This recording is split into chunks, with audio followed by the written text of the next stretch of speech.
WN. Chapter 38. Swift Feather City. After leaving the sect, Su Yang began making his way to the nearest city. In his memories, there was a place called the Swift Feather City. It was only 2 days away from the Profound Blossom sect in walking distance. But since Su Yang used his cultivation base, it had taken him only a few hours to arrive at the Swift Feather City. Once he arrived at the city, Su Yang approached the guards that stood by the entrance of the city. When the guards noticed Su Yang approaching them, they gave each other a weird gaze, almost as though they were surprised to see him there.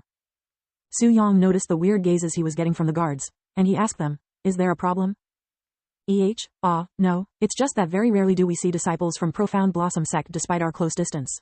The guard explained to him. "What brings you here to the Swift Feather City today?" asked another guard. "Just making a quick stop before I continue on my journey."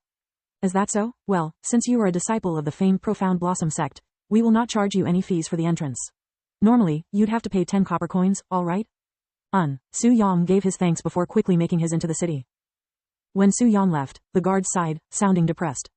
The Profound Blossom sect, how envious. With his superior looks, he probably gets to play with beauties all day.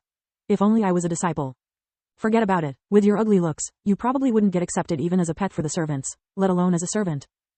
What did you say? You speak as though you have a chance to get in with your dog face. Look in the mirror before you talk. The guards then began arguing with each other. Su Yang casually strolled around the city. The place was clean and lively with many people entering and leaving the stores that made up the streets. Everybody there seemed to be minding their own business, but when their eyes suddenly discovered Su Yang's presence, they all stared at him with dazed expressions. It was as though the moment they saw Su Yang's handsome face, they couldn't look away. Undoubtedly, Su Yang's appearance was very eye-catching, like a sparkling gem surrounded by dirty rocks. Even within the Profound Blossom sect where everybody was beautiful and handsome, his appearance was considered a rarity.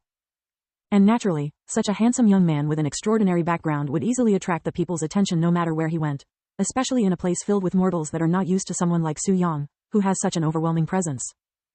Su Yang was used to these types of stares since it was also the same in his previous life. No matter where he went, there would be such gazes directed at him. Suddenly, a young beauty who looked to be 18 years old walked up to him with 2 rosy circles on her cheeks.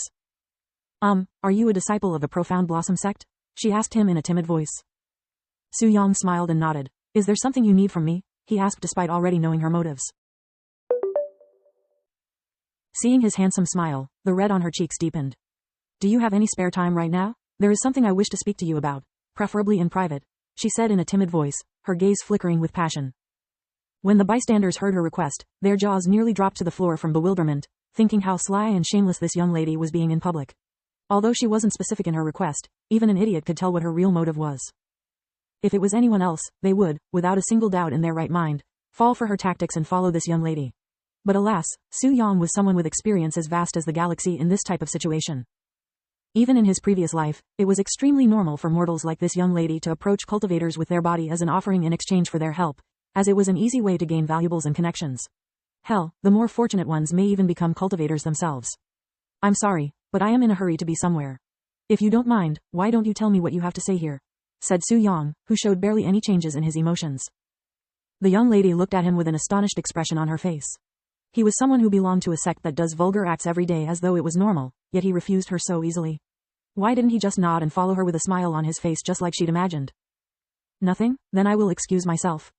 The young lady stood there like a stone statue as Su Yang gracefully walked away while leaving a trail of flowery fragrance behind in the streets. When Su Yang completely disappeared from the scene, the bystanders sighed loudly. Just a glance at him and you can tell that he's someone with high standards. He's from a place where peerless beauties are as common as flies. How could you possibly compete with the disciples at the Profound Blossom sect, young one? When the young lady heard the people's words that were clearly meant to disdain her, her face turned red in embarrassment. No longer wishing to be there, she turned and ran away.